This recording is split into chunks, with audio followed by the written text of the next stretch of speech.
Le prochain sujet m'intéresse parce que, bon, on est toujours dans le domaine là, des piratages, des vols de données, des vols de nos données personnelles.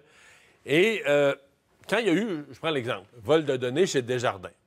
Desjardins a dit on va payer aux gens, à nos clients qui se sont fait voler leurs informations personnelles, pour être sûr qu'ils sont protégés, on va leur payer un abonnement à Equifax. C'est Desjardins qui payait l'abonnement pour qu'on vérifie qu'on suive votre crédit.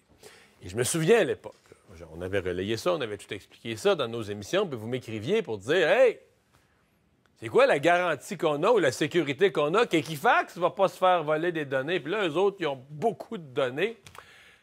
Bien, c'est arrivé. Pas chez Equifax, dans ce cas-ci, chez TransUnion, une entreprise essentiellement semblable, on pourrait dire l'autre, le compétiteur, le grand compétiteur d'Equifax, TransUnion, où 60 000 données, ou un petit peu moins que 60 000 données, pour l'essentiel, auraient été subtilisées par des pirates informatiques.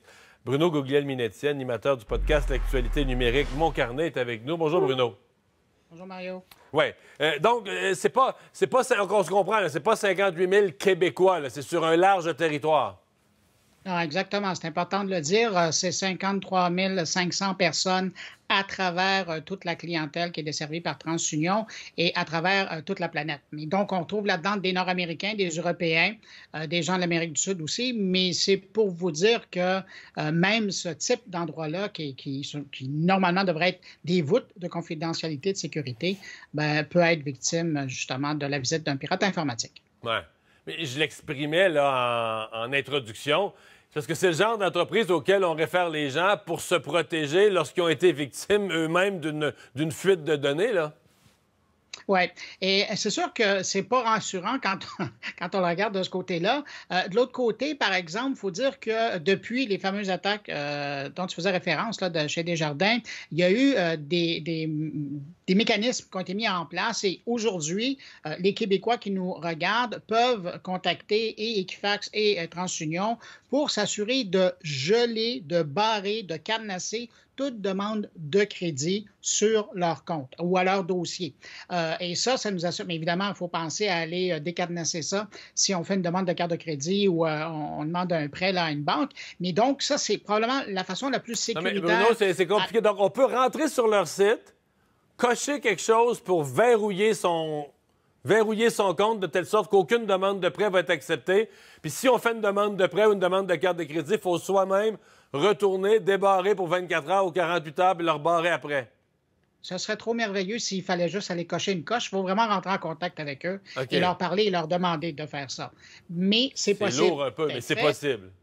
Oui, mais le problème, ça reste que quand même, dans le cas de TransUnion, en fin de semaine, ce qu'on a découvert, c'est qu'en mars 2022, il y a quand même 58 000 dossiers complets de consommateurs qui sont partis. Alors ça, c'est toute l'information qu'ils ont sur ces 58 000 personnes. Et évidemment, si on n'arrive pas à les rejoindre, ces gens-là, parce qu'on a tout, là. Leur dossier de crédit, leur âge, le nom de la mère, du père, leur état civil, numéro de passeport, toutes les informations nécessaires pour faire une demande d'hypothèque, pour faire une demande de crédit, pour acheter ce que vous voulez avec ça, créer un dos virtuel. Et donc, c'est quand même beaucoup d'informations qui circulent et des dossiers complets qui, normalement, auraient dû être sous-scellés. Mais c'est le pire endroit où se faire voler. On s'entend que TransUnion et Equifax, eux autres, ils ont tout, là, les demandes de cartes de crédit qu'on a faites, tout ce qui est tes comptes de banque, ils ont absolument tout.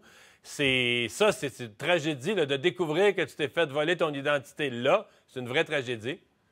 Ah, tout à fait. C'est le pire scénario qu'il peut y avoir parce que tout le profil qui est nécessaire pour faire une demande, quoi que ce soit au niveau financier, vous avez les informations. Les voleurs qui ont ça, là, détiennent cette information-là. Mais il faut dire que c'est quand même pas n'importe qui. Je le dis avec un sourire parce que USDOT, dans la même période, bon, ça, cette information-là est sortie en fin de semaine, mais il a quand même piraté et j'ai l'impression que c'est le fruit de plusieurs missions qu'il est en train de publier, mais il a piraté Airbus. On l'a appris ce matin.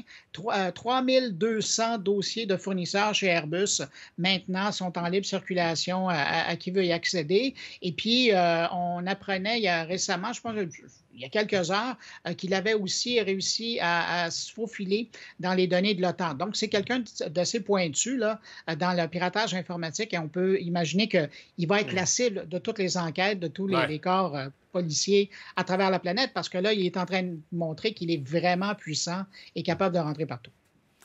Est-ce que TransUnion, à cette date-ci, affirme être entré en contact avec les gens? Est-ce que minimalement, les personnes dont les données, dont les dossiers ont été répandus, là, ont été avertis? Malheureusement, Mario, je n'ai pas cette information-là. De toute façon, dans ce type d'enquête-là, normalement, quand on sait qu'on était la cible de vol de données, on doit rapidement contacter les autorités et le mentionner. Puis évidemment, bien, les victimes collatérales, là, ceux qui se sont fait voler le dossier.